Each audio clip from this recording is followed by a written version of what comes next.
And there you can see there the Syria files. What is that? That is a page on WikiLeaks.org. The disruptive force WikiLeaks has a couple of million of emails that they say they are going to release from Syria. And these are the first emails, first really leaks that we've gotten from inside the regime, give you an indication not only what's going on in Syria, but what some of Syria's partners and partners who you may not think are partners are doing and saying. This is a very interesting story with Scott Austin. When did this break? When did we first learn of this? This is all coming out now, and right. you know we don't know exactly what's going to be in it. They say that the material is embarrassing not only to Syria but to its opponents, to the right. Western companies and Western governments. So it'll be interesting just to see what comes out of it. It's about 2.4 million emails, interactions with the Syrian government. And this isn't the first time that we've seen emails hacked, I guess, from right. from Syria. But those ones were a little more frivolous. This seems to be weightier. But again, we don't. WikiLeaks tends to tout what they have, and then sometimes it's a dud. So yeah, and the emails go back to, I believe, 2006. Actually, I went on the 6 site years worth, right, yeah. when I knew we were doing the story. I went on the site, and the only thing I saw was some emails from Italy. Apparently, talking about Italian companies doing business with Syria. So I think that is sort of what we're looking at here. It's not just, you know, is Assad's wife out there buying shoes, right? Which is a past. Right. This is who's doing business with Syria that you may not be aware of. That's right. You have all these governments opposing what's happening in Syria. Everybody wants to go in and take out the government. But then you have probably companies and maybe even governments that are working behind the scenes in the past few years with Syria. So, and you would imagine, again, we don't know exactly what's going to come out of this. 2.4 million emails. I mean, people are going to have to sift through that stuff. You know, it's not just spoon-fed to you.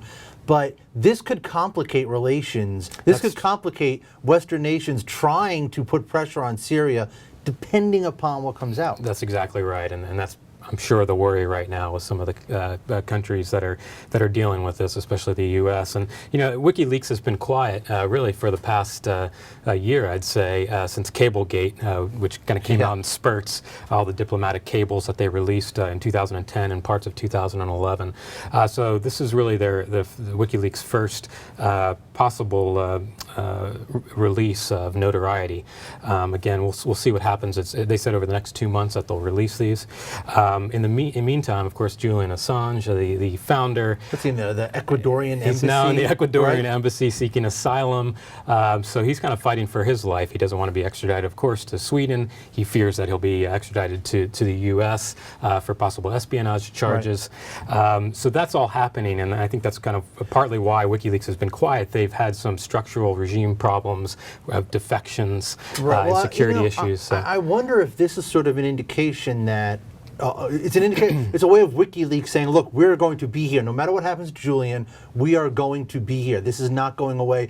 I mean, he became a sort of larger-than-life character. That's right. A media personality. Right. Usually, when that happens, spokesperson for him. Right. Exactly. But is this sort of them saying, look, whatever happens with him, we are going to be here and we are going to be doing what we've said we're going to do? I think so. And of course, you know, Julian Assange came out with his own statement about it, but he wasn't part of the press briefing, of course, because since he's seeking asylum right now. I think you're right. This is going to go on. And there are other sites that are trying to pop up doing something similar. OpenLeaks was started by a German representative of WikiLeaks last year. I don't think they've actually put up anything just yet. So we should see more of these types of leaks, regardless of what Assange does. Now, I would imagine we have not heard officially from anybody, right? Nobody in Syria, nobody outside. Not to my knowledge. I mean, right. Yeah. But I would wonder if the Syrians even care, if the government really even cares. I mean, how much worse could they look in the eyes of the world? They're probably not paying attention to this as much. It may even make them look better. It may, you know, to their advantage at least, if it shows that they are cooperating in some ways with Western companies or governments, and you know, something maybe even sinister is there. That could help their strategy to keep their tight lid on the regime. So. Right. So probably the bigger embarrassment is going to come on the Western side. That's probably of things. right. Probably. All right, Scott Austin, thank you very much, sir.